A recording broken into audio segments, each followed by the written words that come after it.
Welcome to this edition of the Million Dollar Mastermind podcast. This is where we pick the brains of high achievers from all walks of life and get their hard-earned, real-world insights on winning. I'm your host, Larry Weidel.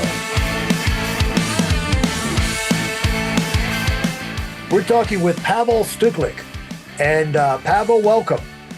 Thank you so much. Super glad to be here. Where are you right now? I'm in a big island in Hawaii. Oh, are you? Very interesting place to be, especially right now. Better the Big Island than Maui. But Pavel is living an amazing life. By 21, his net worth was over $4 million. He's a serial entrepreneur. He's only 32 years old, but at 26, he morphed into another one of businesses. He owned 7 regions for OrangeTheory, which is a fitness franchise. And he had 7 regions and 100 franchises in that thing. And from all of these experiences, Pavel developed a unique view and insight on life. And the interesting thing, Pavel, is that so many times, most of the time, leaders go through these things where they create success and maybe they don't really remember what they did that got them there, because not everybody goes out there and does big things like you've had the opportunity to do. And then the other thing is, a lot of times they're so busy doing those things and growing those enterprises, they don't really have a lot of time to pass on those lessons to people coming up. And that can be one of the most rewarding things you can do, is pass on these lessons. And also a great learning thing, because in a teacher-student situation, if the teacher does the most learning. So it's a great way of expanding your own insights and all. So let's go right from the beginning. You got a complicated story, but some really legitimate achievements right out of the back. So let's talk about what got you started and in the whole entrepreneurial thing, and then we'll talk about how that led you into the carbon fiber operation.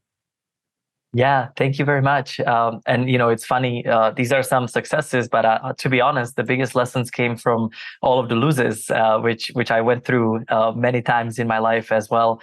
And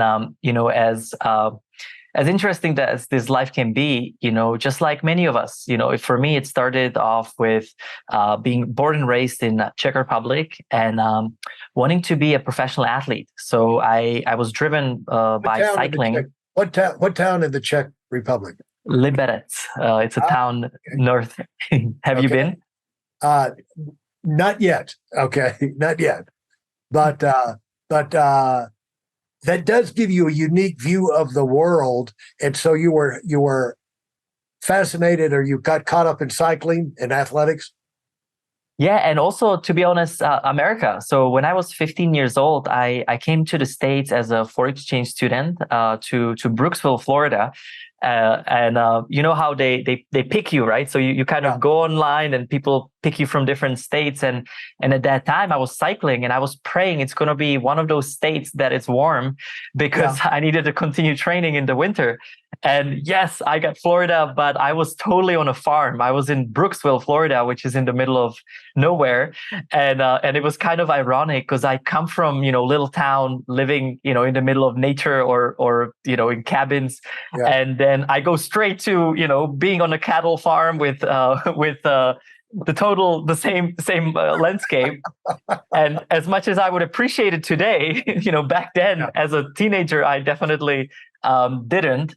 But anyhow, that kind of taught me how to speak English. So that was amazing, because I had this worldview of what is possible. And, when I came back to Czech Republic, I basically was on this pivotal moment. You either go pro and you really put all of your time and focus on the sport, or you go to school. And my dad literally gave me an option, go to school, life is paid for, do your little cycling thing, and life is not paid for. And so being a young entrepreneur, I was only 17 years old. I was like, how am I going to fill the need on the market within the niche that I was in? And this is when, Alibaba wasn't what it is today. People didn't trust it yet. This is like 14, 15, I don't even know, many years ago. And basically, I found this little loophole. I took the picture from the Alibaba factory of a carbon frame or any sorts of, carbon parts. And what would normally cost you, $4,000-$8,000 for a frame in the States, I could buy at $500,000, same quality, just... Why could you buy it? Because you're buying it from Alibaba? Yeah. So I just went on Alibaba. Yeah, because most people don't know these pro-level cycling bikes are usually carbon fiber. And the main part of the bike, the big expense, is the frame. And so if you could get one of these $8,000 frames for $500 or something, or much less, that's a sweet spot. You're going to get a lot of interest. So you were pretty shrewd at 17. Yep. And and I was also thinking of myself, my friends. I mean, like, how do we get access to it? Because in Czech, you add $4,000 and it's, that's like $20,000 in the States. Yeah. And so basically I put the picture on eBay and then on all of these other, reselling platforms.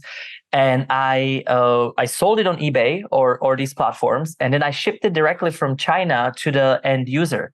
Now, how much did it cost? Zero. I made the person that is paying for it, pay for the order and shipped it directly to them. So that's how, you had to get tricky. You had to get pretty clever on the timing of your billing. The finances coming in and then the finances going out. You had to really be on top of your game. Otherwise, the lag time on deliveries would be not good. So. Yeah, no. So what's good is like, I would put on eBay, 7 to 10 day delivery, which, DHL with China, I mean, it delivers really quickly. So I had a buffer, and then I used that money that they paid me to basically submit the order and pay for it. And essentially, later on, I did become professional cyclist. And what I did is I used all of the different cities that we went into to race.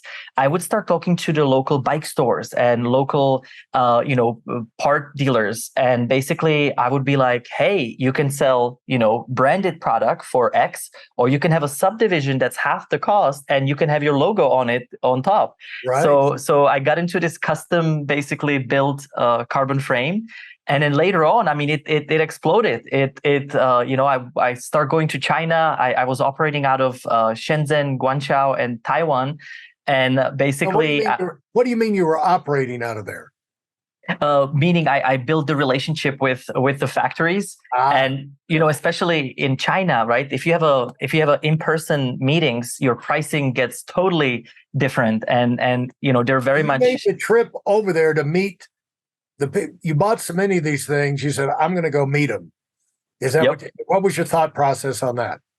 So I wanted to meet them to get a better deal, better structure, not have to have so many units to customize, certain orders. Right. So it was kind of like, how do we make a long-term partnership? And then I also start going to the conferences. So there's all of these biking shows or just like real estate has its, conferences. The same thing goes for the in Europe. These conferences, Europe or United States, where around the world? So Taiwan primarily, as well as Taiwan. Yep. And the last 2 years of my cycling career, I actually raced for Chinese team, and we were based in Holland. So I ended up doing all of these tours, literally all around the world. I raced the whole Southeast Asia, South America, America, Europe. And so throughout the year, I had this amazing ways to travel at cost from the team while I'm building my business. And so they really have all these bike cycling tours all throughout Asia.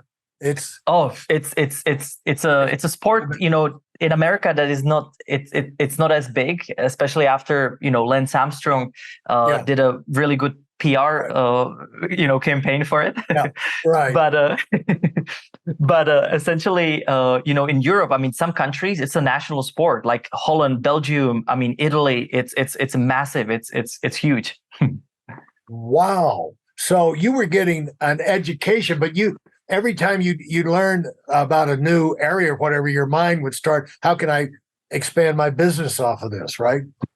Absolutely. But, let me tell you, the hard truth is that I wasn't recovering. So when you're a cyclist, I mean, you're racing 25,000 miles a year on a bike.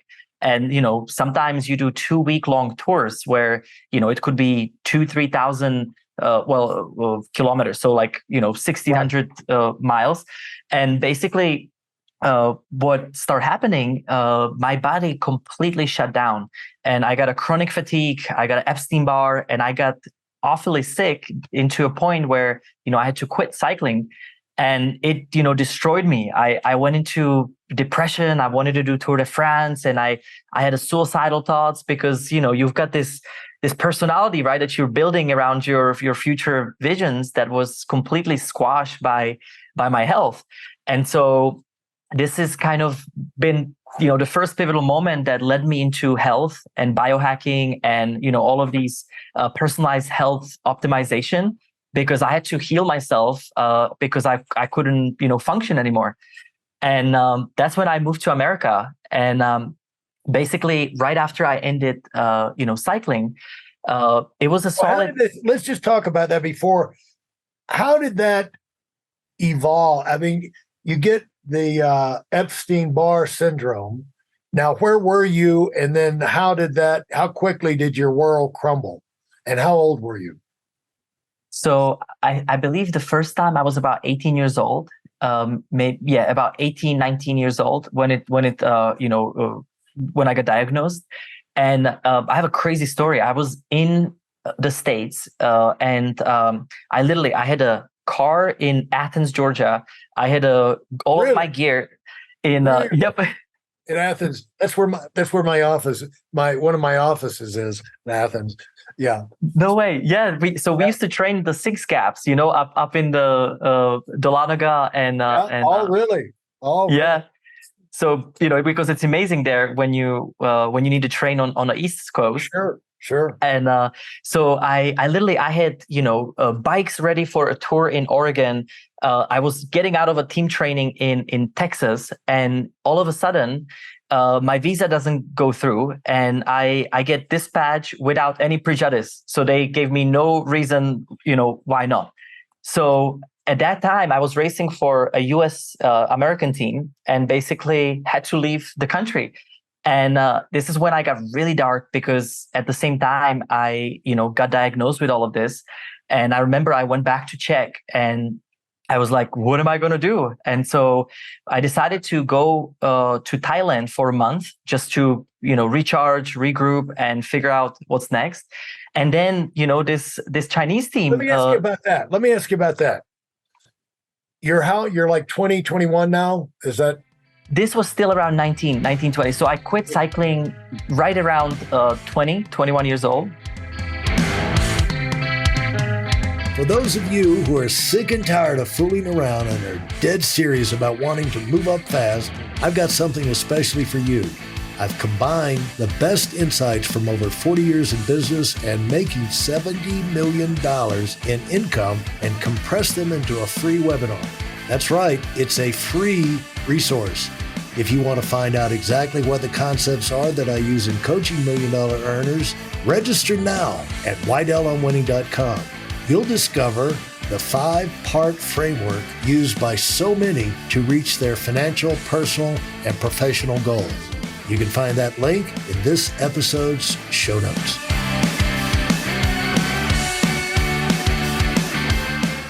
So did you go back to check and, who could you talk to kind of work this out? Because you were living a very unique, you had a one-of-a-kind type life plus operation. You had all of these business tie-ins. So you had a lot of plates spinning, let's just say like that. And then out of this, now the whole fundamental thing of you being a athlete disappears. So, and you're trying to decide the future, what you're going to do with the rest of your life. Who do you talk to? Who did you talk to? Who was there? Yeah, I think my parents, because they ended up coming with me to Thailand, and we kind of reconnected as a family. But ironically, with me losing this, I ended up getting called by this huge professional team, which was funded by China, but stationed in Holland in Europe. And so I'm a month off, and towards the end of that month, I get a call that they got a bunch of injuries in a team. They need somebody to help and replace them for the end of the year. And so I've done enough results at that point from the States that like I would be able to, get on this team. So I literally flew back from Thailand, got on the car, drove up to Germany, and then all of a sudden, a week later, I'm racing with the biggest guys in the industry. And it was so crazy because I was, first of all, still so young. But second of all, I am watching these people on a TV, last week. And then I'm racing with these people next week on with the world champions and Olympic winners. I was just like, I know you. And then what am I doing here? It was an amazing dream. So now all of a sudden the athletic career is back on the table as a possibility. So I went back, and basically for the next, year and a half, 2 years, I found like a medium line where I would do races and then take time off, take time off. But it got so bad that basically, I had to quit. It was over. And the recoveries were not working the way they needed to. You could see the handwriting on the wall that this was not going to work. It's a shame there wasn't a medical solution out there, and that would allow you, or somebody who knew something that could get you around there. But you've got to live your life. You can't. You're faced with choices. You got to keep moving. So what did you do? Yeah, so true. And, and now it's funny when I look back, I wish I knew all these biohacks, for recovery, I'm like, oh my gosh, like I literally have the pathway to success, but absolutely. But, to be honest, like I've always struggled with purpose, even during cycling, even though it was awesome, even though it was this like, idealistic vision. But, then when I became pro, it was about branding. It was about being on a TV. It was about, it lost the love for the sport that I had, and also for the freedom. There's something freeing when you're just on the bike and constantly in the nature, and there's no thoughts. It's just you and the bike and Mother Earth. And so what happened to me, I was like, this kind of feels like a modern gladiatorship, for any sports. People get really, really excited when you crash and when you fall. And then people get, you know what I mean? And I'm like, for freaking what? Damaging my body and damaging, my life, my future, longevity. And so it was a good time that ultimately everything happens for the greater reason. And, so I moved to US and I had to figure out the visa situation. And so the only pathway at that time was E2 visa, which is investment visa that you can get. And basically I went on a biz buy sell, and I started looking for small businesses that I could acquire to be able to, start a new life. So you moved to the United States. Where did you, the one thing that I'm hearing about your, that was in your favor, that you were able to get near the top of the activity, that you were most excited about, and compete at that level, meet the top people. You got to taste a real solid taste of what that was like, even though you weren't able to continue on and make it a career. But it makes it easier, I would imagine, to leave that behind if you have to and go on to another direction once you've seen what it is, rather than never, always unfulfilled, unsatisfied. And so at least you had that in your favor. You got to at least taste it. Well, and honestly, also the business side of me, like at least I had something to lean onto because, most athletes, when they quit, I mean, they fall into depression and they don't know what to do, right? Like if all you know is to train and work hard, and then, you put these guys, even though they have an amazing mind and endurance, it's like, what do you do with your life? And so for me, it kind of, when I moved to the States, I ended up finding a sushi restaurant in Boulder, Colorado. And Boulder, Colorado. and the reason why, Boulder is an amazing training place where we Right. where we would do high altitude training. And so I was like, okay, at least I can like stay in a nature and I can, figure out a way forward. But 3 months later, it did not qualify again. And in the restaurant industry, nobody shows profits. And for the customs, you have to show a certain amount of profits, you have to show a certain amount of employees, and there's all these criteria that you have to meet. And restaurant business, they will show you minus as much as possible or negative. And so essentially, I was screwed again. And I went on a hunt to keep. So you were in this. You had a sushi business. Is that what you're saying? And So that was, you bought a sushi business and you were running, but there was not enough profits for you correct. to justify your visa and staying on longer. Yep. Because the government looks at that as a phony business. And so now you got another dilemma. How quick did you realize there's not going to be enough money out of this business? So there was enough money when you look at the numbers from the owner side, but there was not enough money when it comes to the institutions. And and so basically, in my eyes, it was perfect, but unfortunately, those were not the eyes I had to be looking through. Right. But anyway, so I was there about 3 months, and I was starting to do renovations, and I had a whole idea how to make it really funky, and it was in a college town, so it was very much speaking to that crowd. And so then I went on a hunt again to look for more stuff, and basically I found Tutti Frutti frozen yogurt chain in Hawaii. And I don't know if you remember the frozen yogurt era. Like it exploded everywhere. So that ended up qualifying, and I ended up moving to Hawaii. Now, and where do you evaluate these? But you said you started looking at more businesses. Where were you looking? I mean, there had to be. Where do you look for these kind of businesses? So back then, just biz buy sell. It was already listed. I mean, now I'll be like, whatever's listed is too late. Different mindset. Yeah. But at that point, I kind of looked at it like, okay, this is what it does right now. If I make improvements, this is what it hopefully can do. And so I was kind of looking for businesses that had a potential to scale. And this business, it was the territory of Hawaii. So there was a potential to open more locations. There were already, I think, 6 or 7 at that time. And then I also started distributing the actual product to the other stores on the market that would have been our competitors. So I ended up making it, fine, just okay. Now, but did you go back to Thailand and pick up your parents and bring them to Hawaii? They did. They ended up moving to Hawaii. They were, and ironically, so my father ended up running it after when I left, because so we all needed to have a visa, at that point. So we were able to figure out a solution how to, all of us, move there.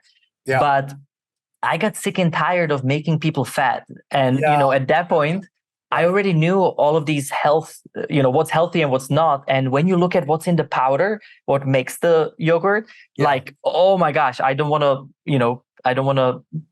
make your next trip to the yogurt place bad.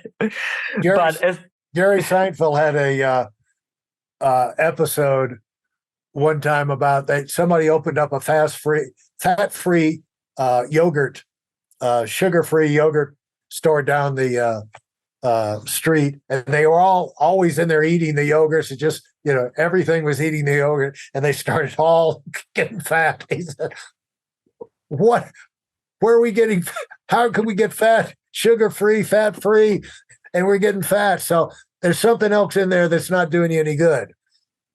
Well, I have a lot to say about it because I mean the whole calories are hoax. I mean, if you get on a healthy pure fat diet, grass-fed butter, Right. MCT oil, you will actually lose weight, even though you Yeah. might have 6,000 calories of it. So that's a different conversation And you've done some work with people that are really made a big deal out of that, haven't you? With Dave Asprey and all that. Yeah. Yeah. That was my doorway into this world. Yeah. But yeah, so when I got tired of this, I was like, I gotta go. I left the islands and I moved. How long was this now? How long were you there?